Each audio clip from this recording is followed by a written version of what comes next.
보겠습니다. 데살로니가 전서 2장 13절 말씀입니다.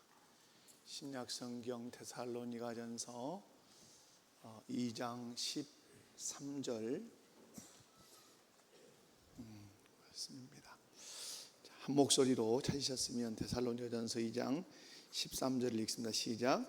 이러므로 우리가 하나님께 끊임없이 감사함은 너희가 우리에게 들은 바 하나님의 말씀을 받을 때에 사람의 말로 받지 아니하고 하나님의 말씀으로 받음이니 진실로 그러하도다.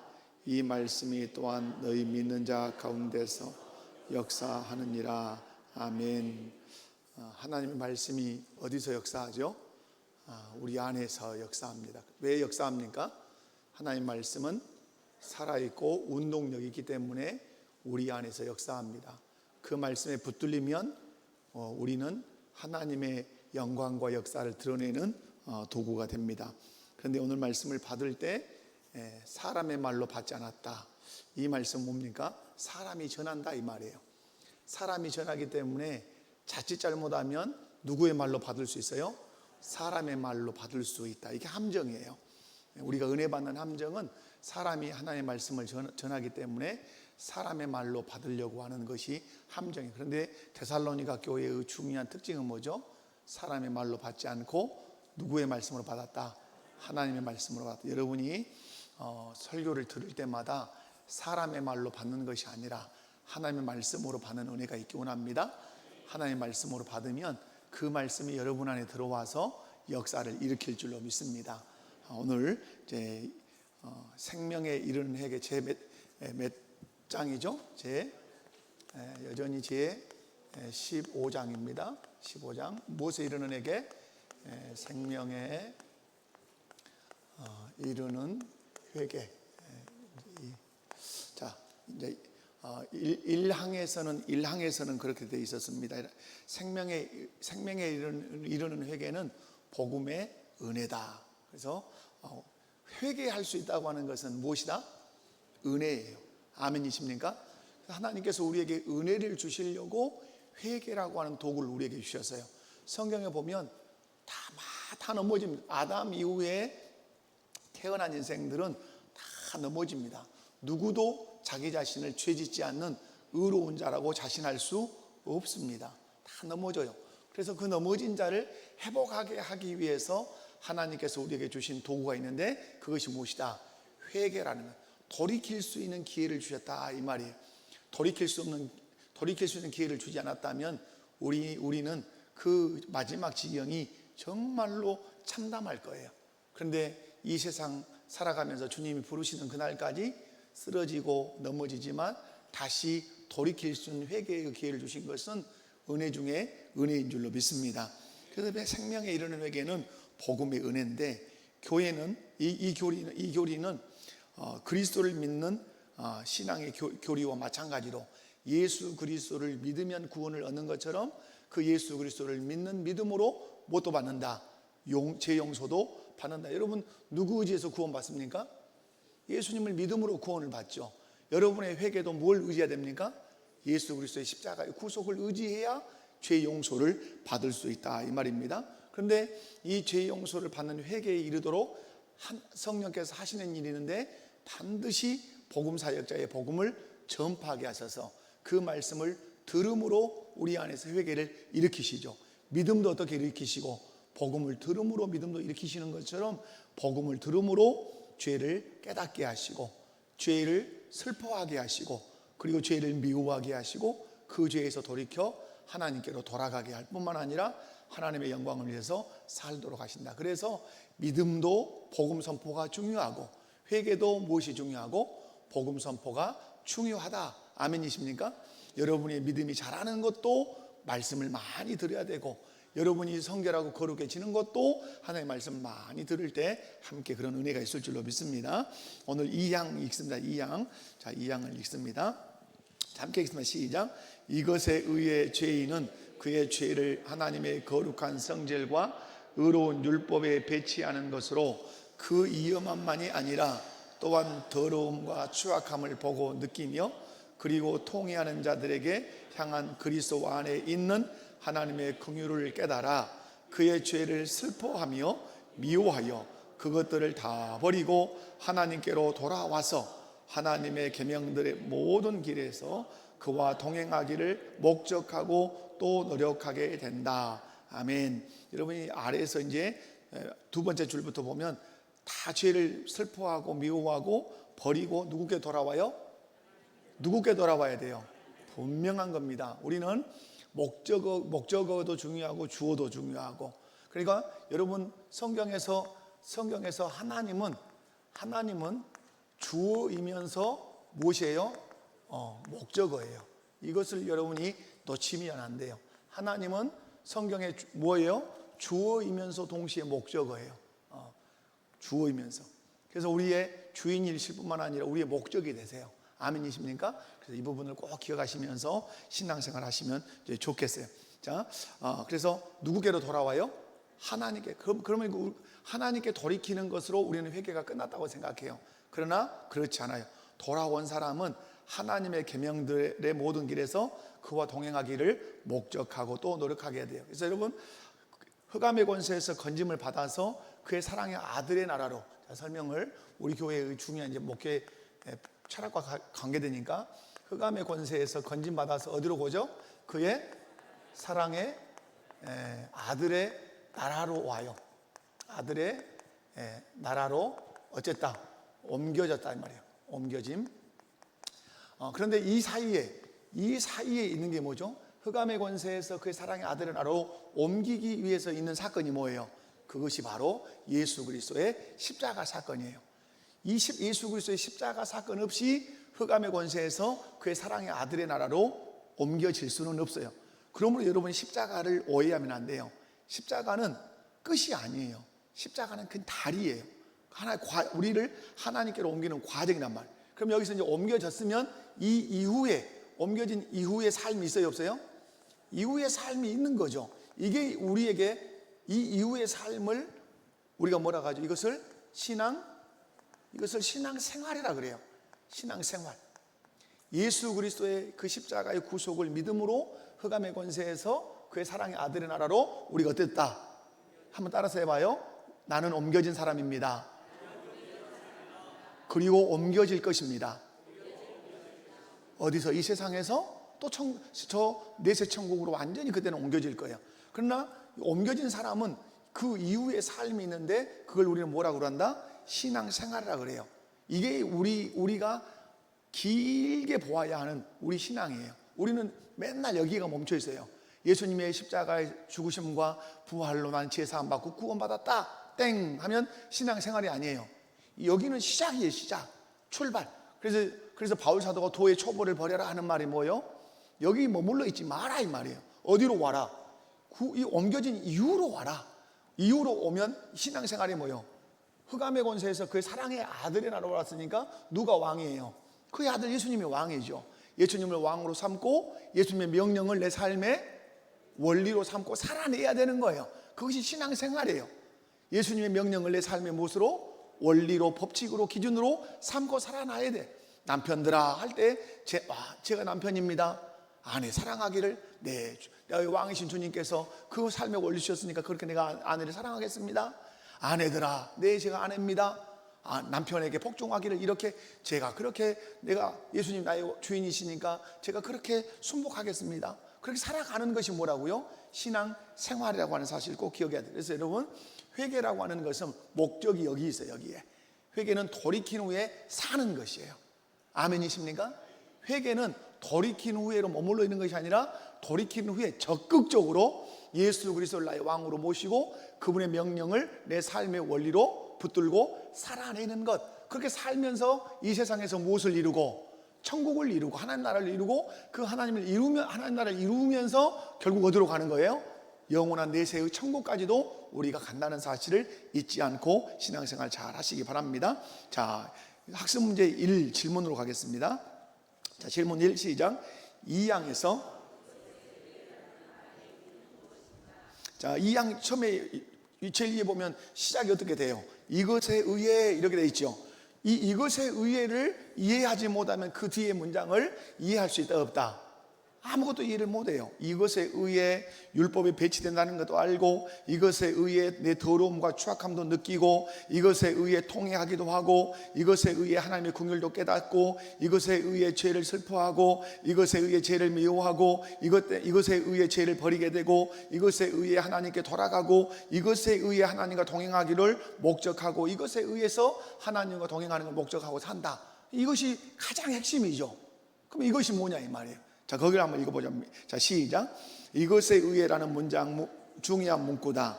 이유는 이것에 의해 죄의 위험함, 죄의 더러움과 추악함을 느낀다. 이것에 의해 통회하는 자들을 향한 하나님의 긍휼을 깨닫고, 죄에 대해 슬퍼하고 죄를 미워하고 하나님께 돌아와 하나님과 동행하며 살기로 노력한다. 그렇다면 이것이 무엇이냐 하는 거죠. 이게 뭐예요?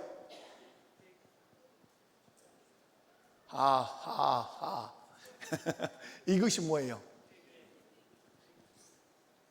여러분 봐봐요. 이것에 의해 더러운 걸 알아요. 이것에 의해 내 죄의 추악함을 알아요. 이것에 의해 깨달아요. 이것에 의해 돌아오게 돼요. 그게 뭐예요? 복음이에요. 복음. 복음에 의해서 가능하다.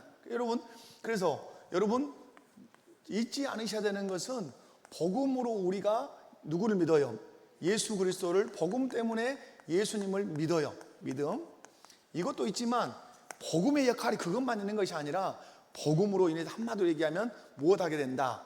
회개하게 돼. 회개하려면 뭘 알아야 돼? 쉽게 얘기하면 죄의 심각성을 알아야 되죠. 그래야 뭐가 할 수 있어요? 이 회개가 가능하죠. 이게 얼마나 무서운 것인지를 알아야 아이고 죽겠구나. 그래서 바울 사도가 로마서에 보면 죄의 심각성을 깨달았죠. 그래서 뭐라고 탄식했어요? 오호라 나는 공고한 사람이로다. 이 사망의 법에서 누가 나를 건져내랴. 뭘 깨달은 거죠? 죄의 심각성을. 무엇으로? 바울 사도는 율법으로 깨달았죠. 율법으로. 바울 사도는 율법으로 깨달았어요. 그래서 여러분, 율법도 얻는 면에서는 복음과 같은 거예요. 율법주의 하니까 나쁜 거지. 율법을 아주 나쁜 것으로 우리 한국 교회가 취급하는 거 있는데, 율법이 없으면 죄를 알 수 있다 없다? 몰라요. 율법이 없으면 예수 그리스도를 대망한다 대망 못한다? 대망 못해요. 율법 앞에 서니까 내가 죄인이니까 누가 필요? 메시아가 필요. 오라 공고한 사람이로다. 그때 누가 나타나 계시는 내 앞에? 예수 그리스도가 다 계신 것이에요. 율법은 하나님 우리에게 뭘로 주신 거라? 은혜로 주신 거예요. 은혜로. 아멘이십니까? 그래서 여러분, 자꾸 율법을 율법주의 그러니까 나쁜 거지만은, 율법은 하나님께서 자기 백성에게 주신 거예요. 지키라고 법으로도 주셨지만, 그걸 지킴으로 죄인인 줄 알고 하나님의 은혜를 구하라고 율법도 주셨다는 사실을 결코 잊지 않으셨으면 좋겠어요. 자, 그러면 이것이 뭐냐? 제가 복음이라 했는데, 자, 신앙 고백 읽어보면 시작. 1항을 읽어봅니다. 생명에 이르는 회개는 복음의 은혜이니 이 교리는 그리스도를 믿는 신앙의 교리와 마찬가지로 모든 복음 사역자에 의해 전파되어야 한다. 아멘. 무슨 말이에요? 이것에 의해라는 말은 1항에서 고백하는 죄인이 회심하게 되는 하나님의 은혜의 역사로 죄를 깨닫고 긍휼을 발견하게 되는 복음 사역 전체를 가리킨다. 복음 사역 전체를. 그러니까 이 복음 말씀으로 우리의 죄를 깨닫게 하시는 분이 누구세요? 성령님이시란 말이에요. 우리에게 복음으로 예수를 믿게 하시는 분이 누구시고? 성령이시고, 우리에게 복음을 들려서 죄의 심각성을 알고 회개하게 하신 분도 누구시고? 성령님이시다 이 말이에요. 아멘. 그래서 여러분, 오늘 본문에서 중요한 것은 우리에게 믿음을 일으키는 것도 복음이요, 회개를 일으키는 것도 무엇이다? 복음이다. 그래서 여러분, 복음의 빛에 의해서 죄의 심각성, 죄의 추악함을 인식하고, 그리고 죄를 미워하고 하나님께 돌아가는 반응이 무엇 때문에 일어난다? 복음 때문에 일어난다. 아멘이십니까? 성령께서 복음을 통해서 죄인 안에 일으키시는 은혜의 역사라고 하는 사실을 여러분 꼭 기억하시기를 주님의 이름으로 축원합니다. 자, 두 번째 질문 읽어봅니다. 시작. 자, 1신앙 고백 시작.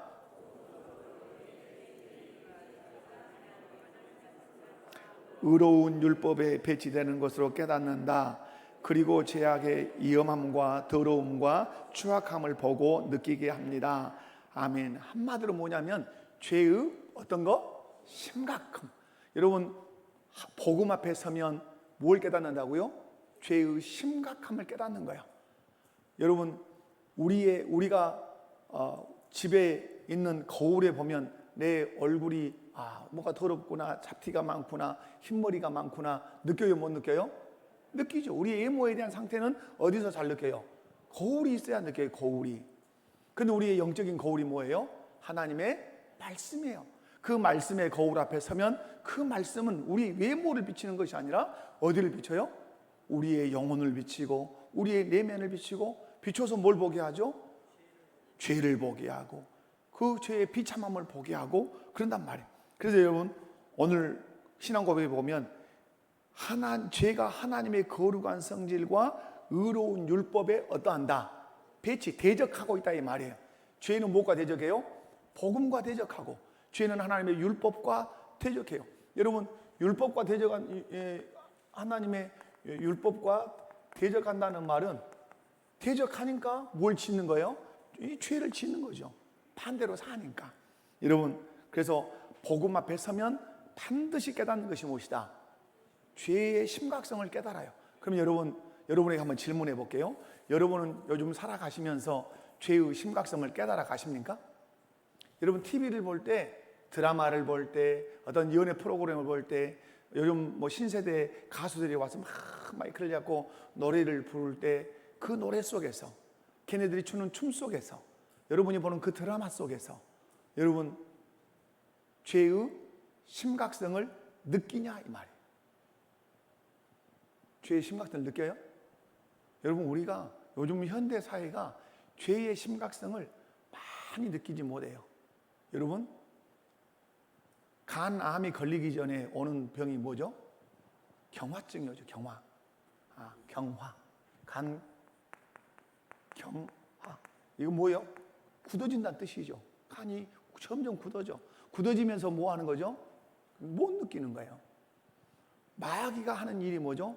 우리의 신앙에, 특별히 우리 신앙 양심에 뭘 하죠?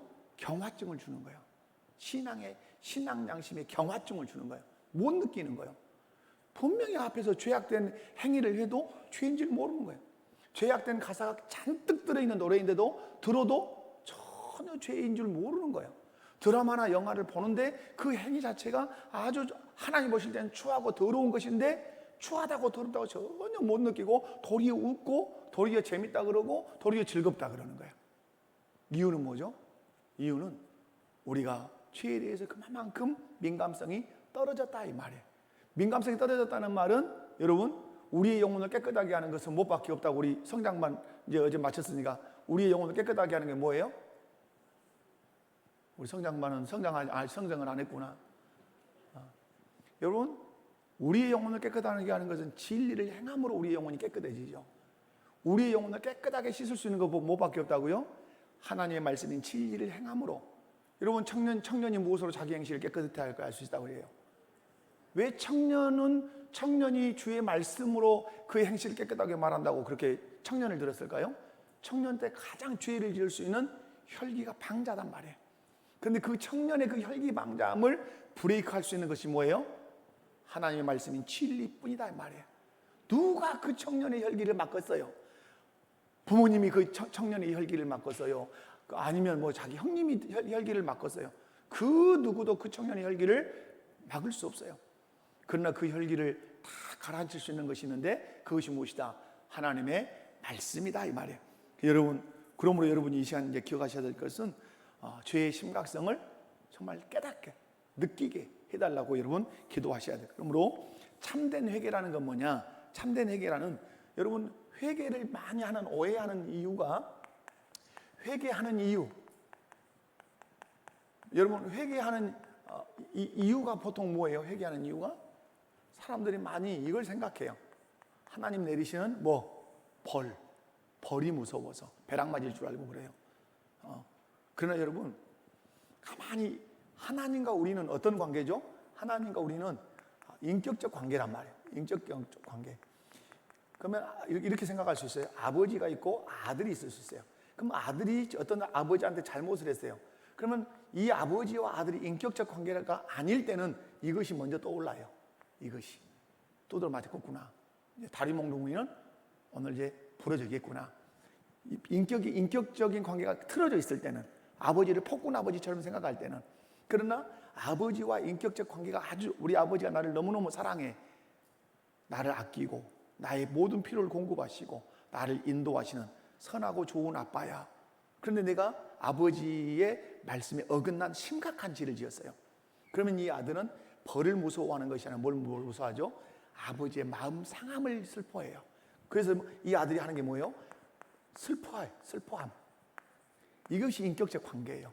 여러분이 하나님 앞에서 죄를 범하면 제일 먼저 어떠한 사람이 돼야 돼요? 슬퍼야 돼요. 어떤다고요? 슬퍼야 돼요. 그 죄가 슬퍼서 흐느껴야 돼. 근데 우리는 자칫 잘못하면 뭐예요? 죄 그러면 하나님 앞에 매를 아주 양신 두드러 맞겠구나. 그건 뭐냐면 하나님에 대한 오해가 커요. 하나님이 어떤 하나님과 인격적 관계가 아니에요. 하나님 마치 폭군. 그러니까 여러분이 아까 말한 율법주의자가 되는 거예요. 여러분, 하나님은 이사야 1장에서 어떻게 말씀하죠? 이스라엘아 부르시면서 너희 죄가 진홍 같다 할지라도, 너희 죄가 주홍 같다 할지라도 양털같이 흰 눈같이 희게 하리라. 나는 너희 죄를 기억하지도 않을 거야. 나는 너희 죄를 내 뒤로 던져버릴 거야. 너희의 죄 그 증서를 내가 다 도말할 거야. 죄의 증서를 우리로 얘기하면 다 찢어서, 아니 다 불살라서 그 누구도 그 죄의 흔적을 찾지 못하도록 내가 그렇게 할 거야. 그렇게 사랑이 풍성하신 분이에요. 그리고 더 중요한 건 뭐죠? 폭군의 하나님이 아니기 때문에 우리의 죄를 용서하기 위해서 당신의 독생자 예수 그리스도를 십자가 위에 내놓는 거야. 엘리 엘리 라마 사박다니, 아버지여 아버지여 어찌하여 나를 버리시나이까 라고 외칠 때 온 세상을 칠흑같이 어둡게 하셔서 그것을 차마 보지 않으시겠다는 표현을 하신 거예요. 버리신단 말이야. 어찌하여 나를 버리시나이까. 버리시는 이유가 뭐예요? 왜 당신의 애아들을 버리세요? 저와 여러분을 사랑하시고 피 흘림이 없이는 죄사함이 없고 나무에 달리지 않고는 우리를 저주에서 건져낼 수 없기 때문에 하나님 아버지는 독생자 예수를 십자가에 못 박혀 죽게 했단 말이에요. 그 하나님을 폭군 하나님이라고 말할 수 있냐 이 말이에요. 그 하나님을 폭압적이고 우리를 옴짝달싹 못하게 하는 그런 비인격적인 하나님이라고 말할 수 있냐 말이에요. 우리는 왜 하나님에 대한 그런 오해가 생겼는지 몰라요. 그러나 여러분, 그 하나님의 사랑을 가슴으로 인격적으로 쭉 받고 아는 사람은 죄를 지으면 벌을 무서워하는 것이 아니라 차라리 벌을 받겠다고 해요. 아버지 나 맞을게요. 이렇게 돼야 안 돼요? 정말 아버지와 관계가 좋으면 어떻게 돼요? 아버지 제가 맞을게요 하고 종아리를 걷게 돼 있어요. 그것은. 그런데 그보다 더 중요한 건 뭐죠? 아버지와 아들이 인격적인 관계가 돼 있으면 내가 아버지의 마음을 어떻게 했다는 것을 슬프게 했다는 그것이 슬픔인 거예요. 그리고 자기 자신이 미운 거예요. 자기 자신이 내가 이럴 수가 있을까 하고 자기 자신이 미운 거예요. 그것이 우리 그리스도인들의 신앙이어야 될 줄로 믿습니다. 아멘이십니까? 그래서 여러분, 참된에게는 벌에 대한 두려움에서 오는 것이 아니라 제가 가져오는 그 안타까움, 그 뭐죠? 하나님을 대적하는 것, 하나님의 율법을 대적하는 것. 그것이 이 죄의 슬픔이라는 사실. 그래서 죄는 파괴하는 게지. 죄가 파괴하는 게 아까 죄는 항상 뭘 파괴해요? 죄는 항상 관계 파괴예요. 남편과 아내의 관계를 파괴하는 건 뭐예요? 죄예요. 아버지와 아들의 관계를 파괴하는 게 뭐예요? 죄예요. 딸과 엄마의 관계를 파괴하는 게 뭐예요? 죄예요. 목회자와 성도의 관계를 파괴하는 게 뭐예요? 죄예요. 성도와 성도 관계를 파괴하는 게 뭐예요? 죄예요. 죄가 들어오면 관계는 파괴돼요. 아멘이십니까? 그런데 여러분, 뭐가 들어오면 이 관계가 다 회복이 되죠? 그리스도의 사랑이 들어오면, 하나님의 사랑이 들어오면 이 관계는 말할 수 없이 회복돼요. 어떻게 회복을 해버리죠? 원수를 아들로 회복시켜버려요. 그것이 하나님의 사랑이에요. 그러므로 여러분이 죄가 얼마나 하나님의 마음을 슬프게 하는지, 죄가 하나님과 그 아름답고 복된 관계를 어떻게 파괴하는지, 우리 영혼을 오염시키는지 잘 기억하시면 좋겠어요. 자, 성경적인 근거, 자, 시편 51편 4절 시작. 죄는 사람에게 죄를 지어도 누구에게 죄를 지은 거예요? 하나님께 지은 거예요. 그걸 꼭 기억하셔야 돼요. 우리는 사람에게 죄를 지으면 사람에게만 죄 지었다 생각해요. 그렇지 않아요. 사람에게 죄를 지어도 하나님께 지은 것이에요. 제가 장혜숙이라고 하는 아내가 제 아내예요. 네 아내를 사랑해라 하고 제가 사랑하는 주님이 그렇게 명령하셨어요. 근데 제가 아내를 향해서 폭언을 하거나 인격적으로 대하지 않거나 말씀에 위배된 태도를 보이면 아내에게도 죄를 범하는 거지만 그 아내를 저에게 허락하신 그 하나님께 죄를 범하는 거라 이 말이에요. 아멘이십니까? 그래서 우리의 죄는 우리의 죄로 끝나는 게 아니에요. 그래서 죄를 회개한다고 하는 것은 사람과의 관계에서 잘못했습니다로 끝나는 것이 아니라 그 관계를 맺게 하신 누구와의 문제도 있어요. 우리 하나님과의 문제도 꼭 있다는 사실을 기억을 하셔야 돼요. 그래서 모든 관계의 중심에는 누가 서 계시는 거죠? 우리 주 예수 그리스도가 서 계세요. 그분을 중심으로 해서 관계 정리를 해 가셔야 돼요. 아멘이십니까?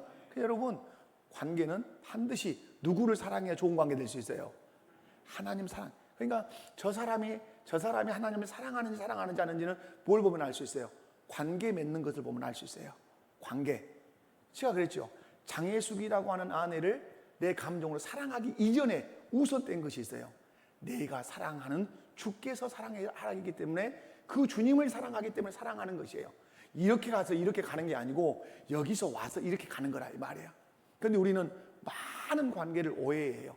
내가 미워하고 싶으면 미워하고 뭐 어떻게 하고 좋아하고 싶으면 좋아하고 어디는 생각 안 해요. 왜 사랑하라고 했는데? 여러분 남편들 왜 아내 사랑하십니까?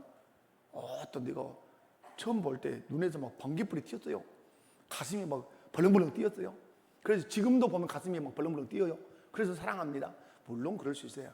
근데 저는 줄에서 할 때 꼭 이거 결혼 예비학교 할 때 꼭 그렇게 해요. 둘이 사랑했죠. 그러면 사랑했다. 가슴이 벌렁벌렁 뛰었다 그래요. 근데 왜 가슴이 뛴 줄 아십니까? 하나님이 뛰게 하셔서 자그맣게 맺어주시는 거야. 근데 여러분, 보는 남자마다 가슴이 뜁니까? 보는 여자마다 가슴이 뜁니까? 안 그래요.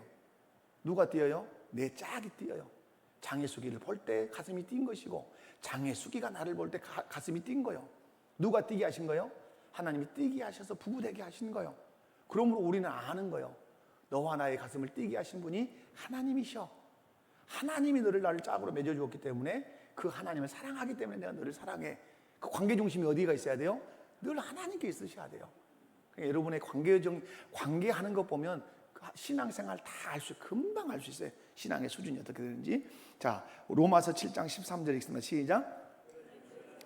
내게 사망이 되었느냐? 그럴 수 없느니라. 오직 죄가 죄로 드러나기 위한 선한 그것으로 말미암아 나를 죽게 만들었으니 이는 계명으로 말미암아 죄로 심히 죄되게 하려 함이라. 무슨 말씀이야? 아까 율법 얘기하는 거예요. 율법, 계명. 여러분, 율법이 선한 거라 이 말이에요. 그것이 내게 사망이 되었느냐? 그럴 수 없느니라. 오직 죄가 죄로 드러나기 위하여 선한 그것으로 말미암아 나를 어떻게 했다? 죽게 만들었으니 이는 계명으로 말미암아 죄로 심히 죄되게 하려 함이라. 법이 있어야 죄인 줄 아닌 줄 안다 이 말이에요. 율법을 주신 것은 네가 죄인이라는 사실을 알게 하게. 그러면 죄인인 줄 알고 그럼 죽어라 해요? 그럼 죄인인 줄 알았으니까 어떠하란 말이죠? 이 죄를 용서해 줄 자를 찾아라 이 말이죠. 그분이 누구예요? 예수 그리스도시죠. 자, 세 번째 적용점을 읽어갑니다. 시작. 우리는 나의 죄가 단순히 남에게 피해를 준 것을 넘어 거룩하신 하나님께 대한 모독임을 깊이 인식해야 합니다. 그리고 죄가 죄되게 만드는 성령의 조명을 구하며 내 안에 있는 죄의 본질적인 부패함을 직시하는 겸손함이 필요합니다. 아멘. 우리는 죄를 상대방에게 피해 주는 거 이 정도로 남의 집 그릇 깨는 거 남의 집 차 갖다 지 박은 거 이런 것만 죄 그렇잖아요.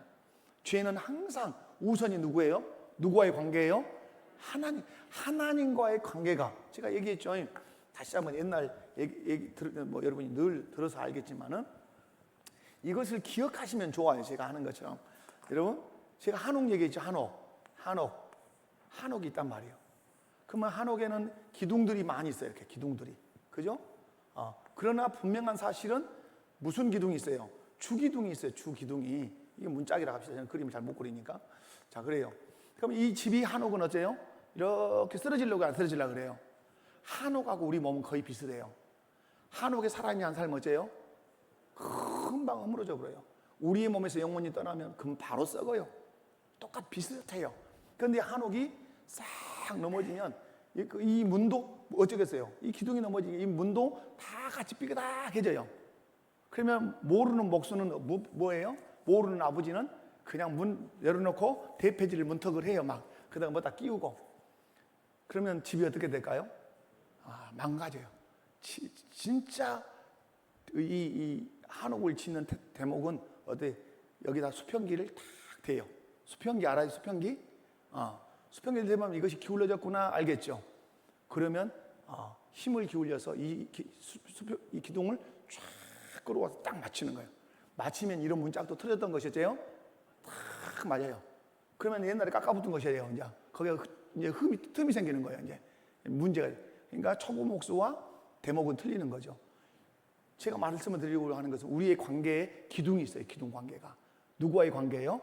하나님과의 관계예요. 이 기둥만 맞춰지면 다른 관계는 다 맞춰진다 안 맞춘다? 다 맞춰져요. 하나님과의 관계를 바르게 하면 부부간의 관계가 잘 맞아요. 자녀와의 관계 바르게 서게 됐어요. 왜? 여기서 말씀한 대로 우리는 살아야 되기 때문에 그러는 거죠. 여러분 그렇게 기억하시면 좋겠다 하는 것입니다. 자, 적용 읽었어요 지금?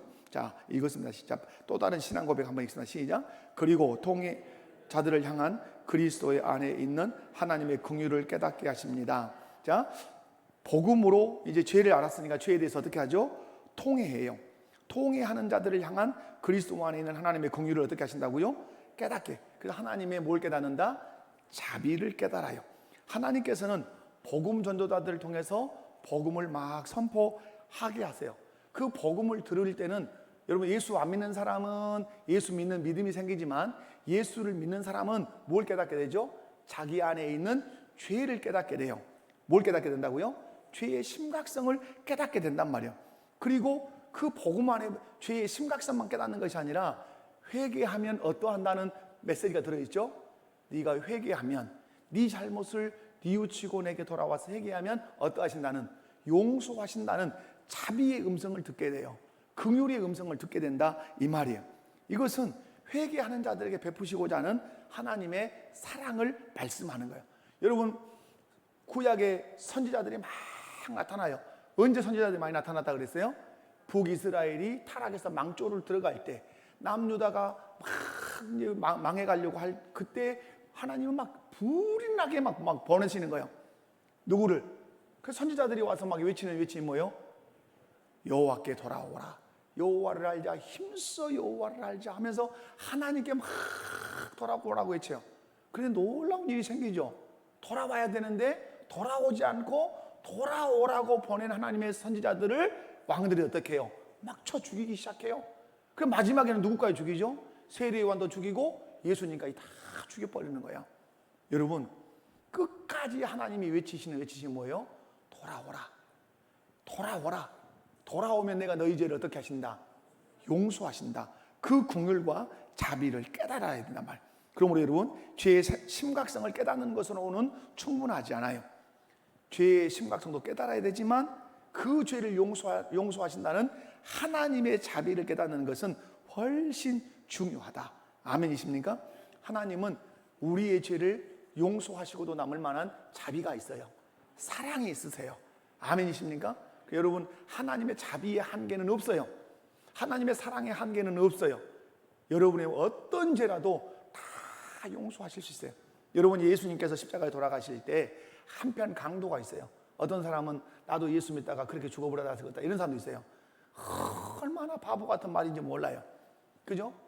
세상에서 놀 거 다 놀다가 마지막에 죽을 때 예수님 믿습니다 이렇게 죽으려 간다 이 말이에요. 여러분 그러면 안 돼요. 그래서 거기서 그 십자가가 보여주는 게 뭐예요? 그 십자가가 그런 자라 할지라도 내 긍휼이 그를 용서한다. 그걸 보여주시는 것이지 내내 못된 짓거리 다 하다가 거기서 여러분 얼마나 유치해요. 자녀가 맨날 막 엄마 아버지 속 다 새기다가 그냥 어느 정도 장가 갈 때 엄마 미안해요 하고 가면 그거 좋겠어요? 그거 아니지. 여러분 복음을 오해하시면 절대 안 돼요. 복음을 통해서 무엇을 깨달아라? 죄의 심각성도 깨달을 뿐만 아니라 그 죄가 그렇게 심각하다 할지라도 그 죄를 용서하실 수 있는 하나님의 자비와 긍휼, 그것을 깨닫는 것이 훨씬 중요하다. 이것이 하나님께서 우리에게 베푸신 정성진 목사님 은혜다. 할렐루야. 자, 성경적 근거를 읽습니다. 성경적 근거. 자, 누가복음 24장 47절 시작. 사도행전 시작.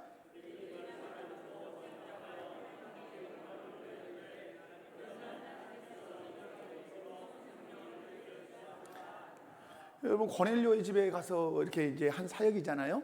그죠? 사람들, 유대인들은 어떻게 알고 있었어요? 유대인들만 하나님이 은혜를 주신 줄 알았어요. 그래서 고넬료의 집에 초청받았어도 이 베드로가 가려고 안 했죠. 그러니까 하나님께서 깨닫기 위해서 부정한 것들을 내려서 집어먹어라 그러니까 나는 한 번도 이런 율법을 범해 본 적이 없습니다. 하나님이 내가 선하다 한 것을, 내가 깨끗하다 한 걸 네가 어떻게 부정하다 하냐. 그때 안 거죠. 그때 밖에서 고넬료 식구들이 와서 청했죠. 가서 말씀 전하고 해보니까 누가 임했어요? 성령이 어디처럼 똑같이 임했어요. 오순절 마가의 다락방 임한 것처럼 이방인에 임했어요. 이것을 예루살렘 교회 가운데 보고를 하는 것이죠. 여러분 기억할 것은 이제 그겁니다. 자, 이방인에게도 어떤 해결을 주셨다? 생명 얻는 해결을 주셨다. 자, 또 있습니다. 시작.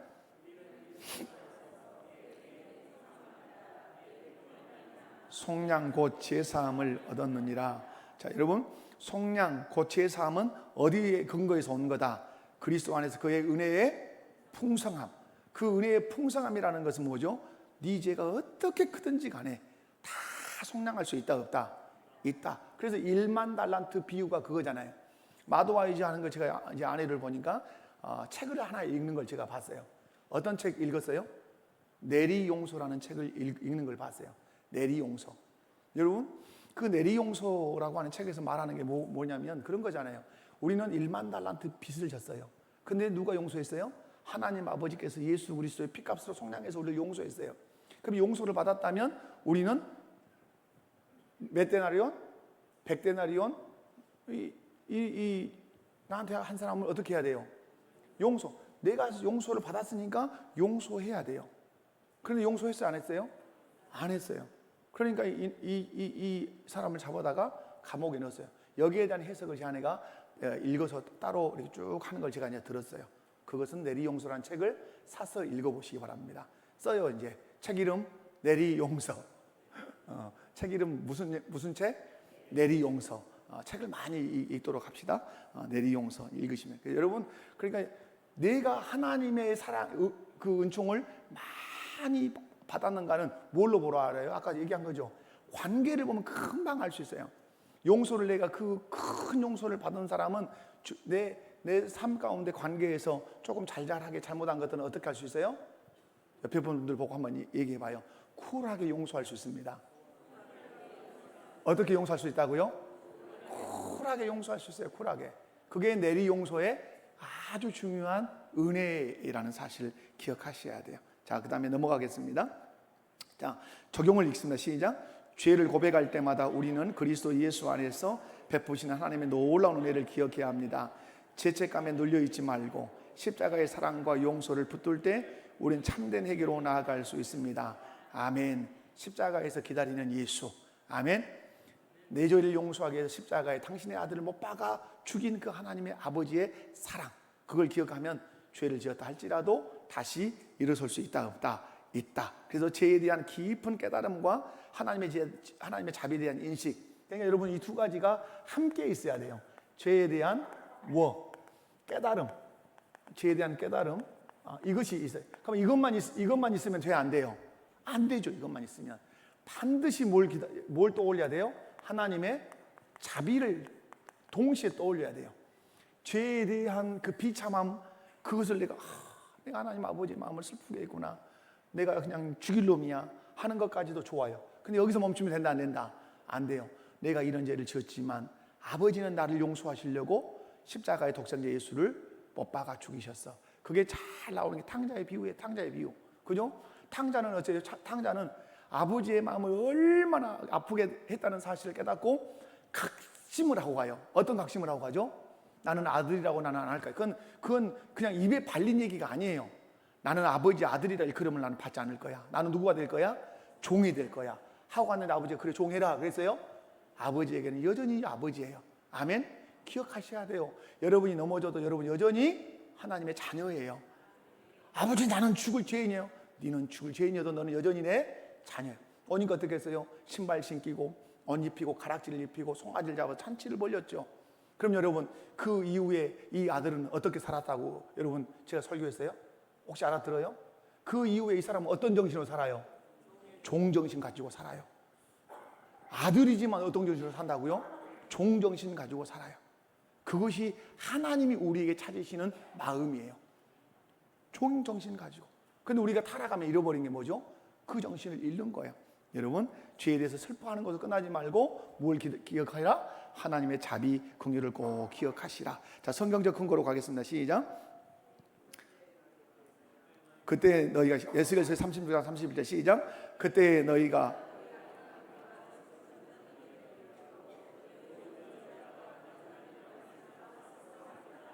스스로 한탄해야 된다 이런 말씀이죠. 적용 읽어보면 시작. 우리의 회개에 진정한 슬픔과 죄에 대한 미움이 동반되고 있는지 점검해야 합니다. 단순히 하나님 잘못되었어라는 기계적인 고백이 아니라 내가 어찌 이런 죄를 지었는가 하는 통회하는 마음과 함께 죄를 다시 짓지 않으려는 강한 의지를 가져야 합니다. 마지막에 신앙 고백 하나 남았는데요. 함께 읽습니다. 시작. 하나님의 계명의 모든 길을 따라 그분과 동행하기로 결심하고 노력한다. 어떤 삶을 위한? 순종의 삶을 위한 결심과 노력. 이게 꽃이에요. 항상 마지막에 갈 때 꽃은 뭐예요? 죄를 지었습니다. 죄의 통탄함이 있습니다. 그리고 하나님의 긍휼을 기다렸습니다. 긍휼을 기다리고 나가면 하나님이 어떻게 하시죠? 용서하시죠. 용서받는 걸 끝나는 것이 아니라 어떻게? 결단하죠. 다시 내가 그죄 짓지 않으리라. 그리고 하나님의 계명에 순종해서 하나님의 마음을 기쁘시게 하리라. 여러분 예수님께서 용서하실 때는 항상 여기에 의도가 있어요. 가늠하다 현장에 붙잡힌 여인이 있었어요. 그 현장에 붙잡혔다는 말은 수치가 다 드러난 상태예요. 속옷이 다 보이고 몸의 육체가 다 드러난 상태로 끌려와서 사람들이 뺑뺑 둘러섰어요. 그래서 이 여자를 돌로 쳐서 죽이자고 막 하죠. 시험한 거죠. 예수님께서 뭐라 그랬어요? 그 군중들을 향해서 처음에는 땅바닥에 뭘 쓰셨어요.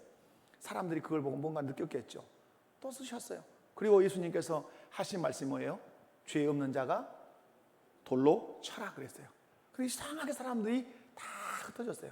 뭘 본 거죠? 예수님이 땅바닥에 쓰신 글씨와 그 예수님이 죄 없는 자가 돌로 치라는 이 말을 통해서 누구를 본 거예요? 자기를 본 거예요. 자기 안에 있는 죄가 이 여인을 돌로 칠 수 없는 자라고 하는 사실을 잘 깨달은 거예요. 그때 예수님께서 이 여인에게 뭐라고 말씀하셨어요? 나도 너를 정죄하지 않으니 다시 가서는 죄를 범하지 마라. 이 여인이 행한 것은 분명히 죄라고 정의하셨어요. 다시 가서 죄를 범하지 마라. 그런데 예수님 어떻게 하셨어요? 나도 너 정죄하지 않아. 그럼 이 뒤에 예수님이 지금 노리고 있는 수는 무슨 수예요? 이 여인은 다시는 죄를 범하지 않을 거야. 용서가 주는 위력이라 이 말이에요. 용서가 주는 정죄의 위력보다 어떤 위력이 크다? 용서의 힘, 용서의 사랑이 훨씬 크다. 그 마지막에 회개 다음에는 항상 그거가 있어요. 용서해 주실 때는 뭘 기대하신다고요? 그렇게 살기를. 여러분 둘째 아들이 돌아왔을 때 아버지가 신발을 신기고 옷을 입히고 가락지를 입히고 잔치를 벌릴 때 아버지의 기대는 뭐예요? 또 싸가지고 나가거라 이거예요? 아니에요. 그것이 아버지 사랑해 주는 이 아들의 변화예요. 그러니까 이 아들이 무슨 정신 가지고 산다고요? 종정신 가지고 살아요. 여러분 우리가 얼마나 많은 죄를 지었어요. 근데 하나님 아버지께서 예수님을 통해서 용서를 받았다면 용서받은 것으로 끝나는 것이 아니라 죄를 미워하는 것으로 끝나는 것이 아니라 긍휼을 입은 것으로 끝나는 것이 아니라 다시는 그 죄를 내가 범하지 않으리라. 다시는 아버지 하나님의 마음을 내가 상하게 하지 않으리라. 여기에서 멈추는 것도 아니고 무엇을? 영광스럽게 살 거다. 영광을 드리면서 살 거다. 아멘이십니까? 그래서 회개의 마지막 단계는 돌아오는 것으로 끝나는 것이 아니라 그분과 동행하려는 굳은 결심 그리고 꾸준한 노력 이것으로 드러내야 된다. 자, 성경적 근거. 자, 시작. 마음을 모세의 모든 율법을 따라 여호와께로 돌이키는 왕은 요시야 전에도 없었고 후에도 그와 같은 자가 없었더라. 돌이키나 말. 자, 또 읽습니다. 시작. 부끄러워하지 아니하리라. 또 내 발에 주의 증거들. 누가복음 시작. 이 두 사람이 하나님 앞에 의인이니 주의 모든 계명과 규례대로 흠이 없이 행하더라. 계명에 주의할 때 부끄러워한다, 부끄러워하지 않는다. 말씀 붙들고 살면 죄 앞에서 부끄러움이 없다 이 말이에요. 그리고 하나님 앞에 의인인 사람은 주의 계명과 규례대로 흠이 없이 행하더라. 자, 적용이 있습니다. 시작. 진정한 회개는 하나님께서 기뻐하시는 삶의 변화로 이어집니다. 매일의 삶 속에서 하나님 말씀에 순종하며 성령의 도우심을 구하고 예수 그리스도의 본을 따라 살아가기 위해 의지적으로 노력해야 합니다. 이 노력은 우리의 힘으로 되는 것이 아니라 은혜로 말미암아 주어지는 능력으로 하는 것입니다. 아멘. 죄를 이기고 그리고 하나님의 영광을 위해서 계명을 붙들고 사는 것은 내 힘으로 하는 것이 아니라 하나님의 은혜로 주어지는 능력으로 하는 거다. 그러므로 구해야 되겠죠. 하나님 내게 은혜를 주세요. 죄를 이길 수 있는 은혜를 주세요. 주님과 통행할 수 있는 은혜를 주세요. 죄의 영광을 위해서 살 수 있는 은혜를 주세요. 그게 뭐요? 능력이 힘이라 이 말이에요. 자, 여러분 찬송하고